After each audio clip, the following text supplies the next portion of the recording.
calculating entropy change from reversible heat flow.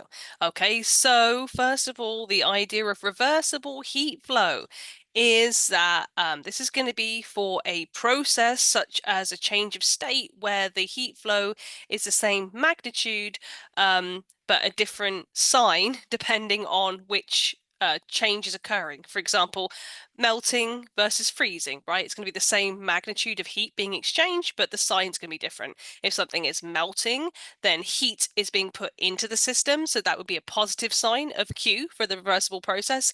And if the substance is freezing, then heat is being removed from the system, so that's going to be a negative sign of Q for the reversible process. So do be careful. Okay, so the idea is that we can relate our entropy change of our system to the reversible heat change for our system by taking that value of Q for the reversible heat change, reversible process, the heat change, and then divide it by T. So that's delta S, the change in entropy of the system. It's going to be related to Q for the reversible process over T. So how do we calculate Q for the reversible process? We have to think back to Gen Chem 1. So Q is equal to, usually, if delta H for that process, like the heat of fusion or vaporization or whatever, is usually given in units of kilojoules per mole. So usually you would have to multiply that by the number of moles in order to convert that into units of just kilojoules or joules, depending on what you had. So N delta H will be what we'll be using. Sorry about my funky delta sign. Okay. So what we actually have is the heat of fusion of dichloromethane, and we're asked to calculate the change in entropy when 2.4 grams of dichloromethane melts. Okay. So first of all, we're going to calculate the magnitude of the heat. So Q for that reversible process is going to be the number of moles. Oh, wait. We've been given the mass in grams. So we're going to have to convert mass in grams into moles. So what are we going to do? We've got to use the molar mass of dichloromethane. So hopefully we remember how to do that from Gen Chem 1. We've got to add together 1 carbon, 2 hydrogens, 2 chlorines. You should get a molar mass depending on the number of sig figs on your periodic table of 84.917 grams per mole. So I like to teach that we will then write that out as an equivalency, because then we can use that to convert between mass in grams and moles and vice versa. So if I want my number of moles, I'm going to take that mass of 2.4 grams and then use my molar mass to convert grams into moles of dichloromethane.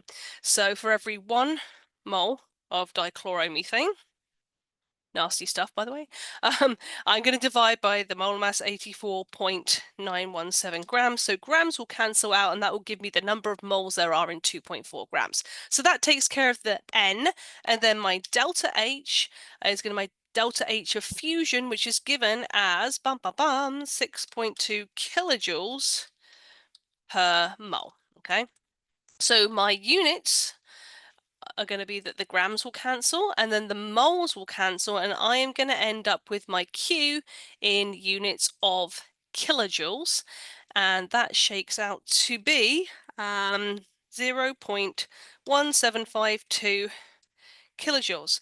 That's really funny because that is the dialing code for the city of Plymouth in the UK, 01752. Funny the things you remember, right? Really useless trivia right there. Okay, so then we got to decide the sign for Q for the reversible process. So we're saying that the dichloromethane melts, so that is going from the solid to the liquid. So is heat entering the system or leaving the system? Heat must be entering the system. We have to put heat into the system, which we have defined as going to be a positive sign for heat. So Q rev is positive. So you're going to need to do this for all these kind of calculations, work out the sign of Q. You can calculate the number, but you're going to have to logic out what the sign will be. So now you can calculate your change in entropy of the system by substituting in the value that you just calculated in the sign that you determined for Q for the reversible process. So we just calculated 0.1752 kilojoules, dialing Plymouth. And then our temperature was minus 95.1 degrees Celsius, so il y a un problème. That's in Celsius. We need to get it to Kelvin, so you're going to add 273.15 to convert that to Kelvin. So our units are going to come out in kilojoules per Kelvin. I'm not particularly happy with that. Usually we report entropy in joules per Kelvin, so I'm going to do a cheeky unit conversion. 1 kilojoule is 10 to the power of 3 joules, or 1,000 joules, whatever you prefer. So I'm going to use standard form. So kilojoules will cancel out, and that gives us units of joules per Kelvin, which we've been taught is the SI unit for entropy. So we're going to go with that, and that comes out to 0.9849 something joules per Kelvin. We're asked for 2 significant digits, so 0.98 is good enough for me. Good enough for ALEKS is good enough for me. So hopefully that is useful for you.